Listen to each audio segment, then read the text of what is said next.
जय हिंद साथियों, सभी भाइयों को राम राम। साथियों, आप लोग को बता दें अभी के क्लास में हम लोग देखने वाले हैं जीके जीएस का top 30 selected question for railway exam 2024 के लिए सेट नंबर 35 को।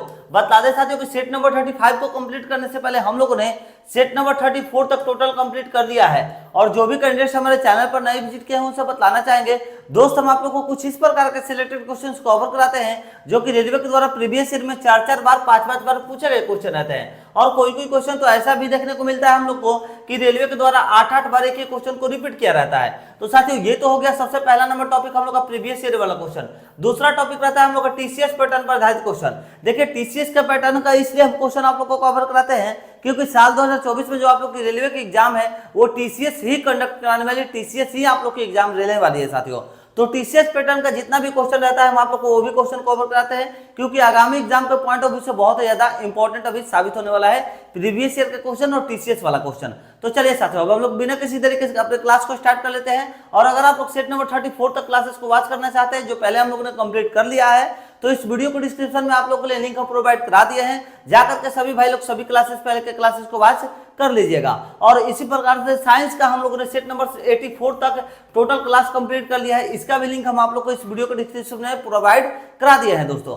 तो चलिए देखिए, आज का पहला नंबर क्वेश्चन कर रहा है सेट नंबर 35 का पहला नंबर क्वेश्चन है कि वर्ष 2005 में सूचना के अधिकार की परिपाटी में अग्रणी व्यक्ति कौन है। तो सही जवाब हो जाएगा हम लोग का दोस्तों सुंदरलाल बहुगुण नहीं होगा, यहाँ पर मेघा पाटेकर भी नहीं होगा, यहाँ पर राजेंद्र सिंह भी नहीं होंगे। तो कौन होंगे? तो अरुणा राय होंगे। कौन होंगे? अरुणा राय। ध्यान रखना है साथियों को वर्ष 2005 में सूचना के अधिकार की परिपाटी में अग्रणी व्यक्ति कौन थे? तो अरुणा राय थे। ऑप्शन नंबर डी हम लोग का सही जवाब हो जाएगा सोतो। चलिए आगे बढ़ते हैं, देखते हैं इसी प्रकार से सेकंड नंबर क्वेश्चन कह रहा है कि निम्नलिखित में से कौन सा अधिकार राजनीतिक अधिकारों की श्रेणी में आते हैं। कौन सा अधिकार राजनीतिक अधिकारों की श्रेणी में आता है साथियों? ध्यान रखिएगा, राजनीतिक अधिकारों की श्रेणी में पूछ रहा है कि कौन सा अधिकार आता है। तो देखिए, निर्वाचित होने का अधिकार जो है यह राजनीतिक अधिकारों की श्रेणी में आता है। ऑप्शन नंबर ए सही जवाब दे दिया गया है। ठीक है, कौन सा अधिकार? तो निर्वाचित होने का अधिकार जो है यह राजनीतिक अधिकारों की श्रेणी में आता है। Option number A is the right answer, निर्वाचित होने का अधिकार। नेक्स्ट क्वेश्चन आगे बढ़ते हैं, देखते हैं हम लोग इसी प्रकार से थर्ड नंबर क्वेश्चन कि महिलाओं के लिए राज्यसभा में पारित आरक्षण विधेयक जिनमें 33% आरक्षण का प्रावधान किया गया है उसका संबंध किससे है। तो उसका संबंध जो है साथियों वो किससे है ये बतलाना है हम लोग को। तो आइए देखिए सही जवाब क्या होगा।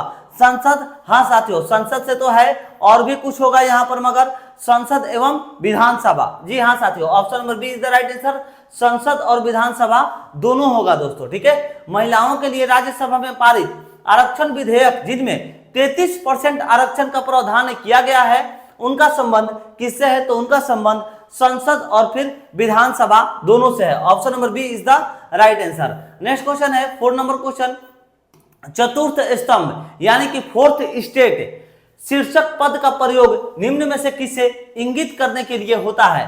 इस शीर्षक का प्रयोग निम्न में से किसे इंगित करने के लिए किया जाता है दोस्तों? तो सही जवाब आइए हम लोग देख लिया जाए। संसद को इंगित करने के लिए नहीं, न्यायपालिका को नहीं, कार्यपालिका को ये भी नहीं होगा दोस्तों। तो प्रेस एवं समाचार पत्र को, दोनों को। Option number D is the right answer, press तथा समाचार पत्र को। चतुर्थ स्तंभ यानी कि फोर्थ स्टेट शीर्षक पद का प्रयोग निम्न में से किसे इंगित करने के लिए किया जाता है? तो प्रेस और फिर समाचार पत्र दोनों को इंगित करने के लिए किया जाता है। ऑप्शन नंबर डी हम लोग का सही जवाब हो जाएगा दोस्तों। चलिए आगे बढ़ते हैं, देखते हैं इसी प्रकार से क्वेश्चन नंबर 5 को। 5 नंबर क्वेश्चन कर रहा है कि ग्राम पंचायत चुनाव कराने का निर्णय लिया जाता है। तो दोस्तों ग्राम पंचायत चुनाव कराने का जो निर्णय है वह राज्य सरकार के द्वारा लिया जाता है, राज्य सरकार के द्वारा लिया जाता है। ऑप्शन नंबर डी हम लोग का सही जवाब हो जाएगा दोस्तों। ध्यान रखना है कि ग्राम पंचायत चुनाव कराने का जो निर्णय है वो किसके द्वारा लिया जाता है? तो राज्य सरकार के द्वारा लिया जाता है। ऑप्शन नंबर डी हम लोग का सही जवाब हो जाएगा। नेक्स्ट क्वेश्चन है साथियों इंपॉर्टेंट क्वेश्चन है, नोट में जरूर इसको बना लीजिएगा। 6 नंबर क्वेश्चन कि खंड यानी कि ब्लॉक स्तर पर पंचायत समिति एक डैश है। तो इसका हम अभी आप लोग को सही जवाब बतलाएंगे, उससे पहले आप लोग को बतलाना चाहेंगे दोस्तों, देखिए अगर आप लोग रेलवे का प्रिपरेशन कर रहे हैं और सही मायने में चाहते हैं कि खुद से भी ऐसा जिस प्रकार का सेट हम आप लोगों को अभी कवर करा रहे हैं उस प्रकार का सेट आप लोग घर पर बैठे बैठे खुद से भी लगाएं, तो दोस्तों आप लोगों के लिए हम एक पीडीएफ बनाए हैं, जिस पीडीएफ में आप लोग को कुछ 20,000 इंपॉर्टेंट क्वेश्चन देखने को मिल जाएंगे।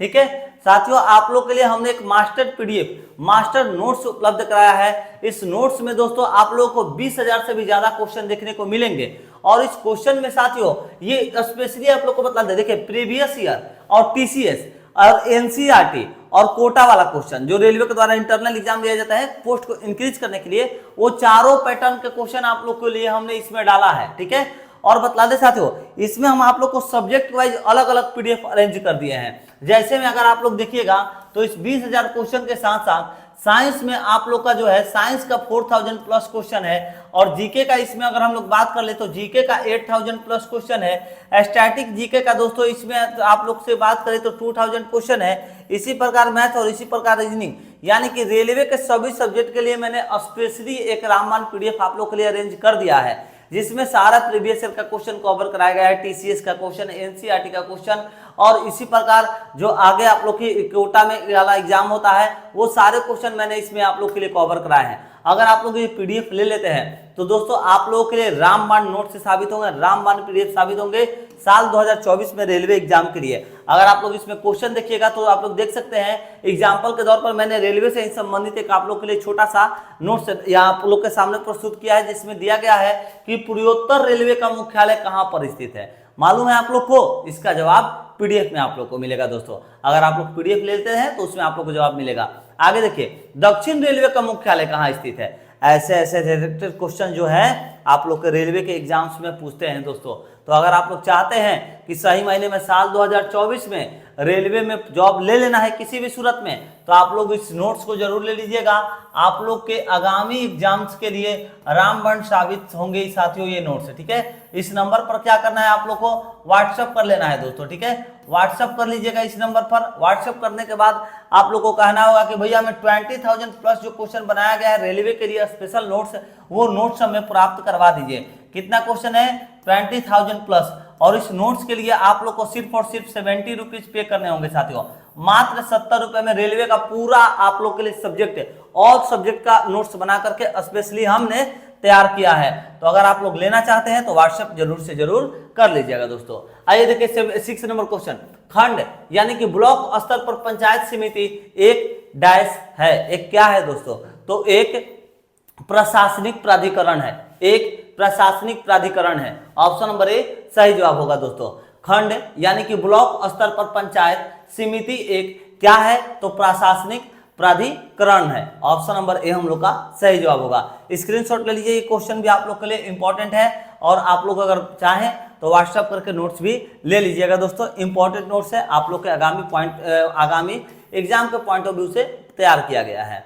7 नंबर क्वेश्चन, पंचायती राज का सबसे छोटा अंग है। तो देखिए दोस्तों, पंचायती राज का सबसे छोटा अंग यहाँ पर बोल रहा है, तो सबसे छोटा अंग कौन होता है? जिला परिषद तो बड़ा हो गया भैया, पंचायत समिति ये भी बड़ा हो जाएगा, ग्राम और ग्राम पंचायत। देखिए तो ग्राम पंचायत होगा, क्या होगा?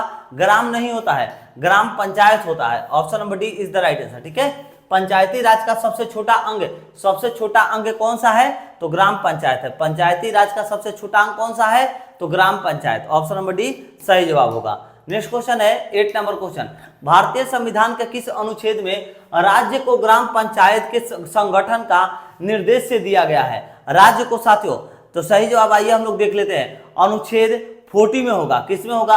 अनुच्छेद 40 में। भारतीय संविधान के किस अनुच्छेद में? तो भारतीय संविधान के अनुच्छेद 40 में राज्य को ग्राम पंचायत के संगठन का निर्देश दिया गया है। अनुच्छेद 40 में दिया गया है दोस्तों। नेक्स्ट क्वेश्चन है 9 नंबर क्वेश्चन, एक व्यक्ति ग्राम पंचायत की सदस्यता के लिए चुनाव लड़ना चाहता है। एक व्यक्ति ग्राम पंचायत की सदस्यता के लिए चुनाव लड़ना चाहता है, तो उसकी उम्र जो है वो कितनी होनी चाहिए? कितना होना चाहिए उसका उम्र साथियों? तो सही जवाब हो जाएगा उसका 18 वर्ष या उससे ऊपर रहे, 21 ईयर्स या फिर उससे ऊपर, यानी कि मिनिमम एज जो रखा गया ना, मिनिमम वो 21 ईयर रखा गया है यहाँ पर पंचायती का सदस्य का चुनाव लड़ने के लिए। ठीक है, ग्राम पंचायत का अगर आप लोग चुनाव लड़ना चाहते हैं तो मिनिमम आप लोग का एज 21 होना चाहिए साथियों। ठीक है, या फिर उससे ऊपर जितना भी हो वो तो आप लोग की मर्जी है दोस्तों। ठीक है, चलिए 10 नंबर क्वेश्चन, पंचायती राज की त्रिस्तरीय समिति का गठन किसके द्वारा किया गया था? तो पंचायती राज्य की त्रिस्तरीय समिति का जो गठन है वो दोस्तों बलवंत राय समिति के द्वारा किया गया था। बलवंत राय होता है, ठीक है, तो बलवंत राय समिति दे दिया गया है। ऑप्शन नंबर ए सही जवाब होगा दोस्तों। चलिए आगे बढ़ते हैं, देखते हैं इसी प्रकार से 11 नंबर, निम्नलिखित में से ग्राम पंचायत की आय का स्रोत कौन सा नहीं है? दोस्तों ध्यान दीजिएगा, क्वेश्चन पर फोकस करना होगा। नहीं दिया गया है, कौन सा नहीं है वो बतलाना है। तो आइए अब हम लोग देख लिया जाए सही जवाब क्या होगा। देखिए ग्राम पंचायत की आय का स्रोत कौन नहीं है? तो संपत्ति कर पहला ही दे दिया गया है दोस्तों। ऑप्शन नंबर ए ही सभी जवाब होगा हम लोग का, ठीक है। संपत्ति कर जो है ना, संपत्ति कर यह ग्राम पंचायत की आय का स्रोत नहीं है। संपत्ति कर ऑप्शन नंबर ए हम लोग का सही जवाब हो जाएगा दोस्तों। आगे बढ़ते हैं, देखते हैं इसी प्रकार से 12 नंबर क्वेश्चन कह रहा है कि निम्नलिखित में से ग्राम पंचायतों की आय का स्रोत कौन सा है? देखिए वहां पर पूछ दिया था नहीं है, अब पूछ रहा है कौन सा है, तो है में कौन है उसको ढूंढ लिया जाए। देखिए आइए, निम्नलिखित में से ग्राम पंचायतों की आय का स्रोत कौन सा है दोस्तों? तो आयकर नहीं है, बिक्री कर भी नहीं है, व्यवसायिक कर होगा, ठीक है, व्यवसायिक कर होगा। Option number C is the right answer. ग्राम पंचायतों की आय का स्रोत कौन सा है? तो व्यवसायिक कर है। ऑप्शन नंबर सी सही जवाब। नेक्स्ट क्वेश्चन 30 नंबर, भारतीय संविधान का कौन सा भाग राज्य को बच्चों महिलाओं अनुसूचित जातियों और फिर अनुसूचित जनजातियों के लिए प्रावधान बनाने का अधिकार देता है? तो भाग थर्ड देता है, भाग third. Option number C is the right answer, भाग थर्ड होगा साथियों, ठीक है। भारतीय संविधान का कौन सा भाग? तो भाग 3। भारतीय संविधान का भाग 3 राज्य को बच्चों, महिलाओं, अनुसूचित जातियों, अनुसूचित जनजातियों के लिए प्रावधान बनाने का अधिकार देता है। कौन सा भाग? तो भाग 3 देता है दोस्तों।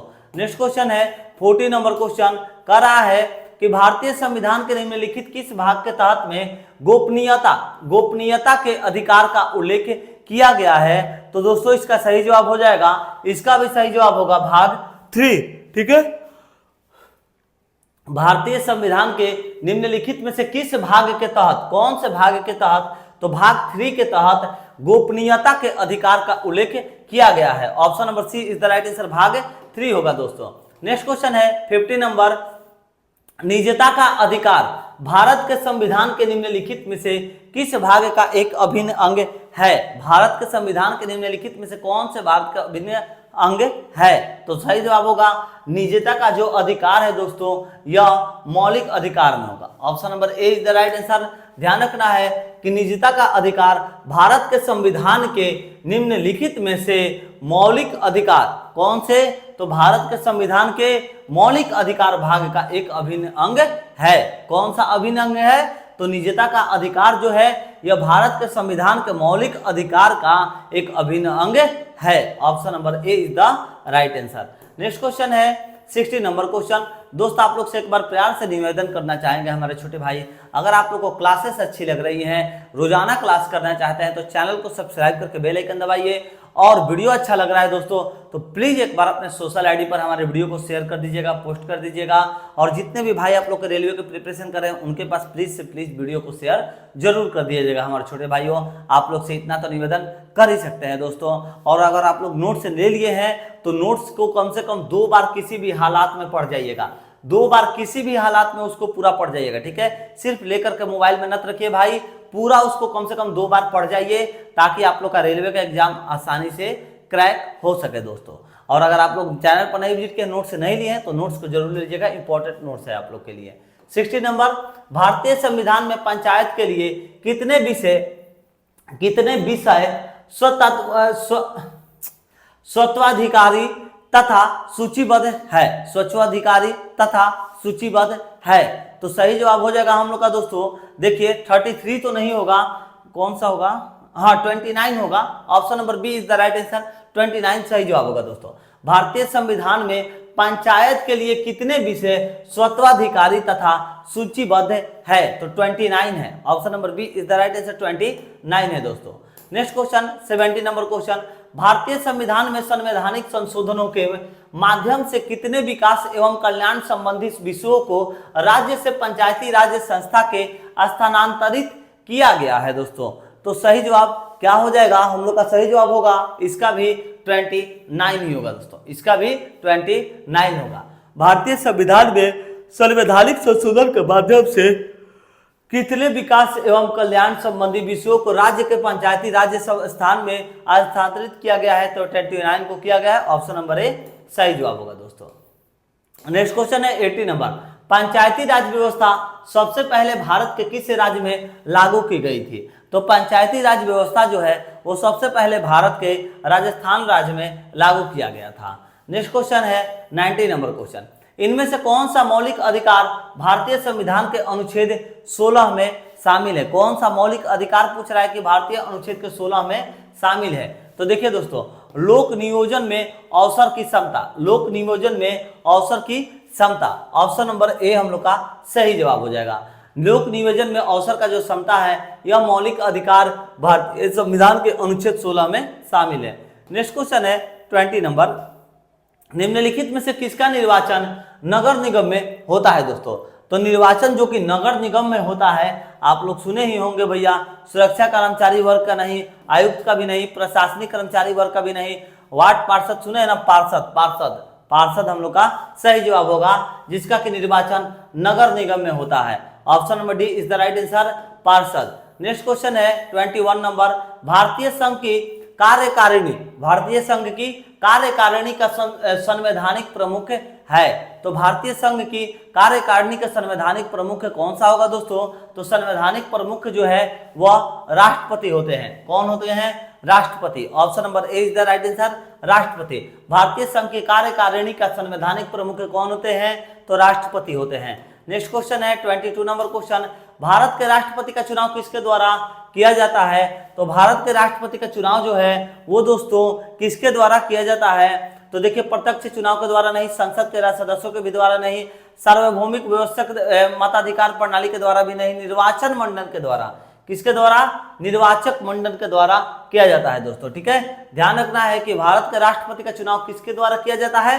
तो निर्वाचक मंडल के द्वारा किया जाता है दोस्तों। ऑप्शन नंबर हम लोग का डी सही जवाब हो जाएगा, ऑप्शन नंबर डी। चलिए नेक्स्ट क्वेश्चन है, आगे बढ़ते हैं, देखते हैं हम लोग इसी प्रकार से 23 नंबर, भारतीय संविधान का अनुच्छेद 72, भारतीय संविधान का अनुच्छेद 72 निम्नलिखित में से किससे संबंधित है? दोस्तों किससे अनुच्छेद 72 संबंधित है दोस्तों? छोटे भाइयों आइए देख लेते हैं। भारत के उच्चतम न्यायालय की संरचना और फिर क्षेत्राधिकार नहीं, राष्ट्रपति की क्षमा करने की शक्ति, जी हाँ साथियों, option number B is the right answer, राष्ट्रपति की क्षमा करने की शक्ति। भारतीय संविधान का अनुच्छेद 72 निम्नलिखित में से किससे संबंधित है? तो अनुच्छेद 72 जो है वह राष्ट्रपति की क्षमा करने की शक्ति से संबंधित है। ऑप्शन नंबर बी हम लोग का सही जवाब होगा दोस्तों। नेक्स्ट क्वेश्चन है 24 नंबर, कह रहा है कि भारतीय संविधान के किस अनुच्छेद में यह प्रावधान किया गया है कि राष्ट्रपति की सहायता करने और फिर उसे सलाह देने के लिए प्रधानमंत्री की अध्यक्षता वाली एक मंत्रिपरिषद होगी, जिसकी सलाह के अनुसार राष्ट्रपति अपने कार्यों का निर्वहन करेंगे? तो कौन सा होगा? तो सही जवाब होगा हम लोग का दोस्तों, अनुच्छेद पूछ रहा है, ध्यान देना है आप लोग को। तो यहाँ पर सही जवाब अनुच्छेद 73 तो नहीं होता है, अनुच्छेद 74 होता है। तो 74A1 दिया गया है, 74(1) सही जवाब होगा दोस्तों। ध्यान रखना होगा आप लोग को, बहुत ही अच्छा क्वेश्चन है कि भारतीय संविधान के किस अनुच्छेद में? तो अनुच्छेद 74(1) में, भारतीय संविधान के अनुच्छेद 74(1) में यह प्रावधान किया गया है कि राष्ट्रपति की सहायता करने और उसे सलाह देने के लिए प्रधानमंत्री की अध्यक्षता वाली एक मंत्रिपरिषद होगी, जिसकी सलाह के अनुसार राष्ट्रपति अपने कार्यों का निर्वहन करेंगे। अनुच्छेद 74(1) में ऑप्शन नंबर डी सही जवाब होगा दोस्तों। इंपॉर्टेंट क्वेश्चन है, स्क्रीनशॉट जरूर ले लीजिएगा दोस्तों, ऑप्शन नंबर डी इसका सही जवाब होगा। नेक्स्ट क्वेश्चन 25 नंबर क्वेश्चन कि भारत के राष्ट्रपति की अनुपस्थिति में राष्ट्रपति पद का प्रभार कौन ग्रहण करेगा? भारत के राष्ट्रपति के अनुपस्थिति में राष्ट्रपति का जो पद है उसका प्रभार कौन ग्रहण करेगा दोस्तों? तो सही जवाब हो जाएगा हम लोग का, देखिए, राज्यसभा के पदेन अध्यक्ष। ऑप्शन नंबर ए ही सही दिया गया है, राज्यसभा के पदेन अध्यक्ष होगा। ठीक है, भारत के राष्ट्रपति की अनुपस्थिति में राष्ट्रपति पद का प्रभार जो है यह कौन ग्रहण करेगा? तो राज्यसभा के पदेन अध्यक्ष करेंगे। ऑप्शन नंबर ए सही जवाब। 26 नंबर, भारतीय संविधान के किस अनुच्छेद में संसद के विश्रांति काल के दौरान राष्ट्रपति को अध्यादेश लाने की शक्ति प्रदान की गई है। तो कौन से अनुच्छेद में दोस्तों? तो सही जवाब हो जाएगा हम लोग का अनुच्छेद 123 में। Option number D is the right answer, अनुच्छेद 123 में। ध्यान रखना है कि भारतीय संविधान के अनुच्छेद 123 में संसद के विश्रांति काल के दौरान राष्ट्रपति को अध्यादेश लाने की शक्ति प्रदान की गई है अनुच्छेद 123 में दोस्तों। नेक्स्ट क्वेश्चन 27 नंबर, निम्नलिखित में से कौन सा कथन सही है? दोस्तों बतलाना है इनमें से कौन सा कथन सही दिया गया है। तो आइए देखिए, सुचेता कृपलानी भारत की प्रथम महिला उपराष्ट्रपति? नहीं। प्रथम महिला प्रधानमंत्री? नहीं। प्रथम महिला राष्ट्रपति? नहीं। तीनों में से नहीं है दोस्तों। हाँ है, क्या है? तो प्रथम महिला मुख्यमंत्री थी। ठीक है, मुख्यमंत्री थी। और ये कहाँ की थी? आप लोग बताइएगा कमेंट करके। सुचेता कृपलानी जो है वह किसी भारतीय राज्य की प्रथम महिला मुख्यमंत्री थी। और कहाँ की थी? तो ध्यान रखना है आप लोग की उत्तर प्रदेश, यूपी की। ठीक है, चलिए 28 नंबर क्वेश्चन कर रहा है कि जैसा कि भारत के संविधान में परिकल्पित भारत के उपराष्ट्रपति का चुनाव किसके द्वारा किया जाता है? भारत के उपराष्ट्रपति का चुनाव जो है दोस्तों वह संसद के दोनों सदनों के निर्वाचित और फिर मनोनीत सदस्यों के द्वारा किया जाता है। ऑप्शन नंबर बी सही जवाब होगा दोस्तों। ध्यान रखना है कि जैसा कि भारत के संविधान में परिकल्पित भारत के उपराष्ट्रपति का चुनाव किसके द्वारा किया जाता है? तो सही जवाब होगा संसद के दोनों सदनों के निर्वाचन और फिर मनोनीत सदस्यों के द्वारा किया जाता है दोस्तों। चलिए ये भी इंपॉर्टेंट क्वेश्चन है, स्क्रीनशॉट जरूर से जरूर ले लीजिएगा। ऑप्शन नंबर डी सही जवाब होगा दोस्तों। चलिए 29 नंबर, किसी व्यक्ति को भारत का किसी व्यक्ति को भारत का राष्ट्रपति चुने जाने के लिए न्यूनतम आयु कितनी होनी चाहिए? तो किसी भी व्यक्ति को भारत का राष्ट्रपति चुने जाने के लिए न्यूनतम आयु जो है दोस्तों वह 35 वर्ष की आयु पूरी कर देना चाहिए, यानी कि मिनिमम जो है 35 ईयर होना चाहिए। ठीक है, 35 वर्ष की आयु पूरी कर चुका हो। ऑप्शन नंबर डी सही जवाब होगा। नेक्स्ट क्वेश्चन है 30 नंबर क्वेश्चन, राष्ट्रपति के चुनाव संबंधी विवाद को सुलझाने की शक्ति किसमें निहित होती है? किसमें निहित होती है? तो सही जवाब आप लोग को बतलाएंगे दोस्तों। मगर उससे पहले अगर आप लोग चैनल को अभी तक सब्सक्राइब नहीं किया तो चैनल को सब्सक्राइब करके प्लीज बेल आइकन दबा दीजिए। रोजाना आप लोग को साइंस का, जीके का और नोट्स जो है सारी चीजें उपलब्ध कराते हैं। तो दोस्तों चैनल के साथ जरूर जाइएगा, जरूर जुड़ जाइए, क्योंकि आप लोग के लिए फ्यूचर में हमारा चैनल एकदम हेल्पफुल साबित होने वाला है, इतना हम वादा करते हैं साथियों। तो चैनल को सब्सक्राइब करके बेल आइकन जरूर से जरूर दबा लीजिएगा। और अगर आप लोग को नोट्स चाहिए तो इस नंबर पर कॉन्टेक्ट करिए, व्हाट्सएप करके बोलिएगा कि भैया हमें 20,000 प्लस जो क्वेश्चन बनाया गया है रेलवे के लिए स्पेशल नाम वन नोट्स है, वो हमें नोट्स जो है प्राप्त करवा दीजिए। तो आप लोग को वो नोट्स प्राप्त करवा दीजिएगा 20,000 प्लस क्वेश्चन का, जिसके लिए सिर्फ आप लोग को 70 रुपीज पे करना होगा दोस्तों। सिर्फ 70 रुपये में आप लोग को पूरा नोट्स दे दिया जाएगा। ऑल सब्जेक्ट का एकदम इंपॉर्टेंट नोट्स है साथियों, व्हाट्सएप कर लेना है आप लोग को इस नंबर पर। ठीक है, चलिए आप लोग स्क्रीनशॉट जरूर ले लीजिएगा। आइए आज का हम लोग लास्ट क्वेश्चन कवर कर लेते हैं, इसका सही जवाब क्या होगा। राष्ट्रपति के चुनाव संबंधी विवाद को सुलझाने की शक्ति किसमें निहित होती है? तो उच्चतम न्यायालय में निहित होती है। ऑप्शन नंबर डी सही जवाब होगा, उच्चतम न्यायालय में निहित होती है। चलिए दोस्तों, आशा करते हैं कि आप लोग को हमारे द्वारा दी गई सेशन अच्छी लगी होंगी, आप लोग के लिए हेल्पफुल साबित हुआ होगा। तो प्लीज चैनल को सब्सक्राइब करके बेल आइकन दबा दीजिएगा। मिलते हैं नेक्स्ट वीडियो में एक नए प्रैक्टिस सेट के साथ। जय हिंद, जय भारत।